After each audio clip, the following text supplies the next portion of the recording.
what is Section 61? When you are granted a new lease, you're granted a new lease of a new term of the equal to the existing unexpired term plus 90 years.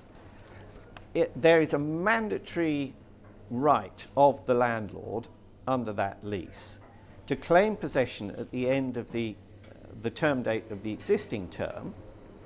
So if you've got 10 years unexpired and you get 90-year lease extension, so you think you've got a 100-year term, in fact the landlord can come along in 10 years' time and claim possession of your flat in certain circumstances. But what the landlord has to prove is that it intends to demolish or reconstruct or carry out substantial works of construction on the whole or a substantial part of any premises in which the flat is contained, and you couldn't do so without getting possession. So this is probably why the need to show you're doing work on a substantial part of the premises in which the flat is contained. That's why this really hasn't happened very much. Because if you have a building, a block of, say, 10 flats, and you say, well, you think, all right, how can I get back possession? I'll come up with a scheme, I'll knock 2 flats into 1. That is not substantial enough. You've got to show it's worked to a substantial part of the premises. So if you've got 10 flats and they're all let on long leases, how on earth are you going to do it?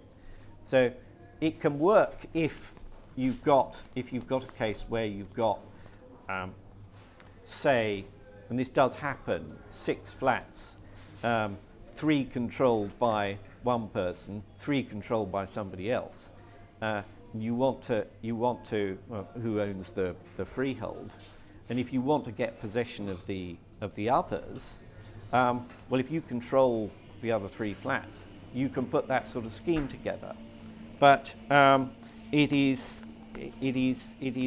not one that, as far as I'm aware, it hasn't resulted in a reported court decision. So in the old days, when it was profitable to convert 3 flats back into a house and you get £1 million uplift in value, you could buy the lessee out the value of his flat, but you didn't have to pay him any share of the uplift in value. So, and that remains the case. So it's something that, in theory, this ought to make your 100-year lease less valuable than a nice shiny new one, because if the landlord's actually got the right to turn up in 10 years' time and turf you out, it must be worth less, logically. But when you look for evidence of that, the cases I've done, there's simply no evidence of it.